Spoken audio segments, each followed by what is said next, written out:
I'd like to invite you all now to participate in a ritual of forgiveness, and hopefully everyone has a stone. If you don't, if you just want to raise your hand, Jim Lincoln would be willing to go around and give out some stones for those of you at home if you have a stone or a similar maybe round object that you want to use. And as he's passing those out, I just want to recognize that we all have need for reconciliation. Some of us might be carrying a very deep pain, and I want you to participate in the ritual as much as you are comfortable. You can also just listen and follow along as your spirit guides you. I invite you now to soften or lower your gaze, perhaps close your eyes, sit comfortably in your chair with your feet on the floor, and take a couple of deep breaths, slowly in and out. Pick up your stone. Your stone represents the need for reconciliation. And place it in your right hand. And feel how hard it is, yet smooth. And as you grip your stone, think of a time when someone may have harmed you in some way. Perhaps it was harsh words, perhaps indifference or lack of attention. Perhaps it was more serious. Was it a friend, a coworker, a family member? Maybe a member of our congregation. And even though you survived that event, you may still be carrying the need to reconcile and become whole again. Focus on your desire to overcome this hurt through an act of forgiveness. And hold your stone up to your heart now and think, I can forgive. I can forgive.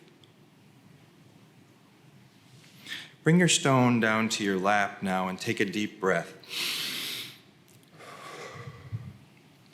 Pass your stone to your other hand and think of a different burden now, a time when you feel that you may have caused harm to someone else, a moment when you may have said something or done something that another person took in a way that you may or may not have intended.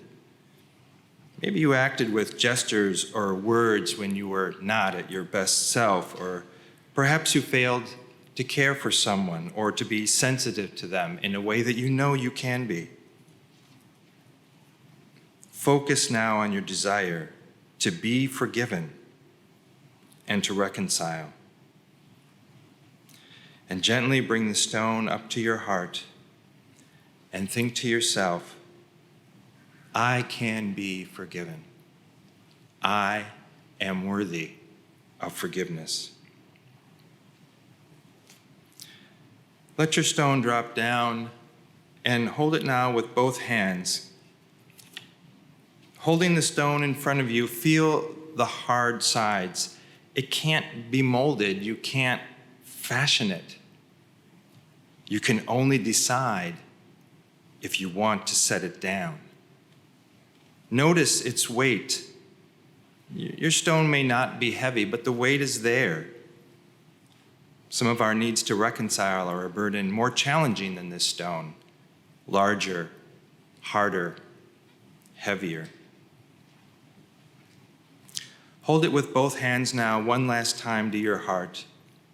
Breathe in, breathe out, and as you breathe, decide. Only you know what is best for you.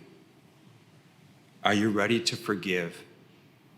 Are you ready to set your stone down? During the offertory today, if you feel you're ready, and as a sign of your commitment to reconciliation, you can leave your stone up here on the step in front of the pulpit. For those of you at home, or if you decide there's a more special place where you want to leave your stone, you could take it home with you and release it to the earth or the river, the ocean in your backyard. Or perhaps you recognize that you're not quite ready to set the stone down, and you can still take it home and wait until that moment is right for you. And now I invite you to a moment of prayer. Spirit of life, God of love, great mystery of no name and so many names, we are grateful for this chance to consider the many ways we may need to forgive one another and are in need of forgiveness. Let us remember that reconciliation does not wipe away all hurt, but it can lighten our pain. May we know both the courage to let go, to forgive and be forgiven, and to begin again in love. And may we know that we are the ones that make it so. Amen, Ashe, and blessed be.